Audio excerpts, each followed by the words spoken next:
Hi, I'm Crusher Jones, and this video is about supporting black creators.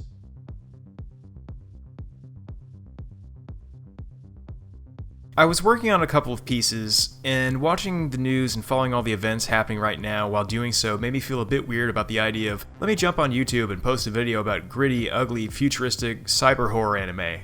Because, well, we're pretty much living in it. However, stuff like YouTube and podcasts have been helping myself and a whole lot of other people out during these batshit times. Especially fan-oriented creative stuff. So I wanted to do a quick speedy video right fast with some random imagery and found footage.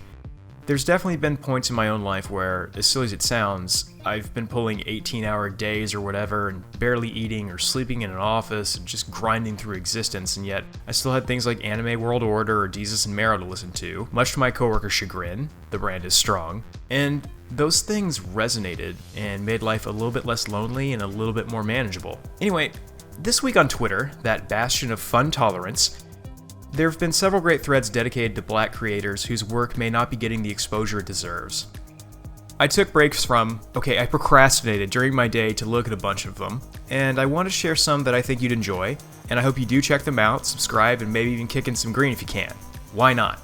Everybody's linked below in the details, and before we begin, I'd like to give a massive shout out to Phoenix from the Anime Tea.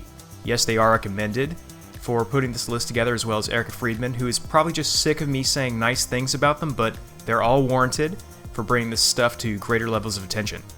My first recommendation is the Black Manga Critic, who does insightful deep dives into manga and analyzes them here on YouTube.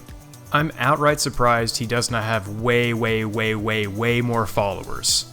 And he digs deep into manga, no skimming here. So if you like critical stuff, you're in luck, but he's also wonderfully clear, informed, and accessible.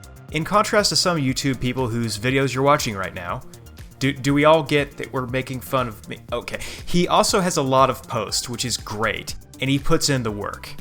Definitely check out the Black Manga Critic. Great stuff. Next up is Ashley Talks Movies. Ashley does movie reviews, reactions, and discussions, and I'm feeling what she's doing. One of the coolest things about YouTube is watching people find their feet.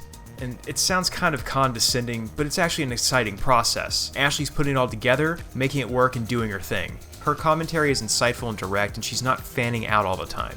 There's a sense of studied objectivity there, but you can tell she cares about what she's looking at. Plus, she's up to date, which is nice if you're living in a cave with AC and you're not going to go outside until like September 35th, and you don't really keep up with broader pop culture, so now, thankfully, Ashley can do it for you. Check her out on YouTube, and again, the links are all below. Next up is the Sailor Moon Fan Club, which is just the coolest podcast idea. Host Victoria L. Jackson, you can find her at Miss Old School on Twitter, interviews fans of the franchise, including writers, musicians, artists, and others. It's a novel concept.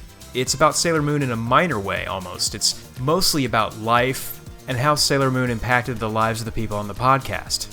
It's relatable and it's cool, and Victoria's an empathetic and supportive interviewer, drawing out really interesting stories and cool tales from her guests. Catch up with them at SailorMoonFanClub.com or follow the podcast at Moonies Club on Twitter. Also, man, this is sort of neither here nor there, but SMFC did a really bang-up job on their branding, social, and presentation. You can even listen right here on YouTube if you like. Worst Generation Podcast. God, what a great name.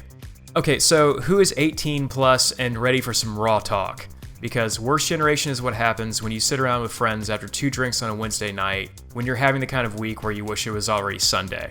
Not for sensitive ears, definitely, but this is low-key, conversational, and per its own description, trash talking. I don't feel like I'm listening to a show when I listen to this per se, and that's cool. That's not a diss, because that's something we need in a space where it seems like a lot of people are jumping up and down trying to be the next late night host or whatever. I really suggest the Who's That Lady Anime Edition episode. I enjoyed the hell out of that. And yeah, the language is often coarse, but the US has federal level political leaders hitting up Twitter, talking like suburban dealership owners on a vodka bender right after signing divorce papers for the 3rd time. It's fine. The Anime Tea is our final mention. A podcast as well as a YouTube channel. Host Phoenix talks about stuff she likes, stuff she doesn't like, and just sort of gets into the minutiae of shows, etc. And she's also a Eureka 7 fan, so go ahead and follow her. Her vibe is really relaxing, and promise I'm not going to make the obvious tea pun here, but I felt myself using this podcast to unwind and sort of compliment Worst Generation on the other side of the fence, and since it takes all kinds of media to make life work, that's totally fine by me. She discusses shows she's into, has guests on, does some conversations and interviews, but it's toned down and it's a really cool late night listen. That's not to say it's not an honest show. In fact, her interview with Jax Cottrell included the term, "This person is dead to me, so my ears were perked up." I mean, it's called The Tea, and it's a cool dynamic, so check it. Anyway, there you are. I've included a link to a database of other anime and manga podcasts in the details below, so check that out too.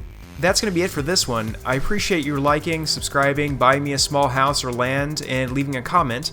Thanks again for watching, and I appreciate you. Take care, see you soon.